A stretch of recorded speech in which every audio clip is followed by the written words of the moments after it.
Miau.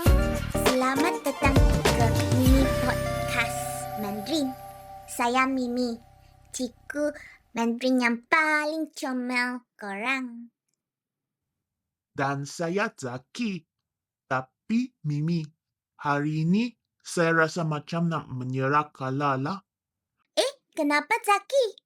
Baru episod pertama dah nak give up? Aduh, semalam saya cuba baca menu kat kedai Cina. Satu pun saya tak faham. Rasa macam nak menangis. Kenapa susah sangat je belajar Mandarin ni? Chill lah Zaki. Ramai orang susah sebab korang rasa Mandarin ni macam alien language. Padahal kuncinya satu je. Ting. Ha? Ting? Macam bunyi loceng ke, Mimi? Lebih kurang lah. Ting tu maksudnya dengar.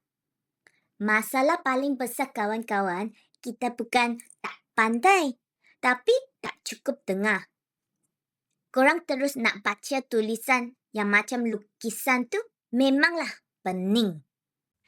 Oh, maksudnya kena banyak dengar dululah. Tapi nak dengar kat mana? Takkan nak curi dengar orang sebelah meja berbual pula? Hahaha. Tak payah curi dengar, Zaki. Dengar je podcast Mimi ni. Dalam Mandarin, kita panggil duo ting. Maksudnya, banyakkan mendengar. Tapi, Mimi, saya dengar orang cakap Mandarin ni ada nada-nada kan? Macam menyanyi pun ada. Salah nada, lain maksud. Betul. Itu namanya sheng diao. Tapi jangan risau. Orang Malaysia ni kan pakar dalam tone. Masa kita cakap, siapa tu? Siapa tu? Ada beza nada, tahu? Wah, kalau macam tu, saya pun ada harapan lah ni. Mestilah. Kuncinya, jangan paksa otak kita hafal kamus. Belajar Mandarin kena relax. Sebab tu, Mimi nak ajar korang semua buat satu rutin baru. Rutin palu? Apa tu, Mimi? Kena makan ke? Bukan. Rutin ni dengar podcast Mimi setiap hari.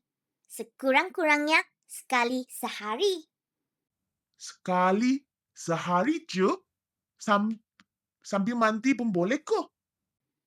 Sambil mandi boleh, sambil drive pun boleh, sambil nak main dengan kucing pun boleh. Bila korang selalu tua ting, telinga korang akan jadi mesra dengan bunyi Mandarin. Lama-lama, lidah pun automatik jadi lembut nak sebut. Betul juga tu. Saya perasan kalau dengar lagu radio hari-hari pun saya boleh hafal lirik walaupun tak faham. Exactly. Itu yang kita nak. Jadi, kawan-kawan kat luar sana, kalau rasa Mandarin tu susah, itulah tanda orang kurang dengar suara Mimi. Amboi, Mimi. Sempat lagi promo diri sendiri. Ya, mestilah. Ingat tau, tian tian ting. Maksudnya, dengar setiap hari. Kalau Zaki boleh buat, korang pun boleh buat. Okey. Saya janji. Mulai hari ini, saya akan buka podcast ni setiap pagi sebelum pergi kerja. Bagus, Zaki. Itu namanya Jian Ci. Maksudnya, konsisten. Jom, kawan-kawan. Kita dengar sama-sama. Mimi, jom kita belanja satu ayat semangat untuk hari ini, boleh? Boleh. Ikut Mimi sebut. 我可以学好华语。 Wah, panjangnya. Apa maksudnya? Maksudnya, Saya boleh belajar Mandarin dengan baik. Ulang sekali dengan Mimi ya. 我可以学好华语。我可以学好华语。saya boleh cakap pula.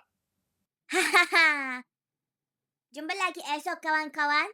Jangan lupa dengar sekali setiap hari tau. 再见，拜拜。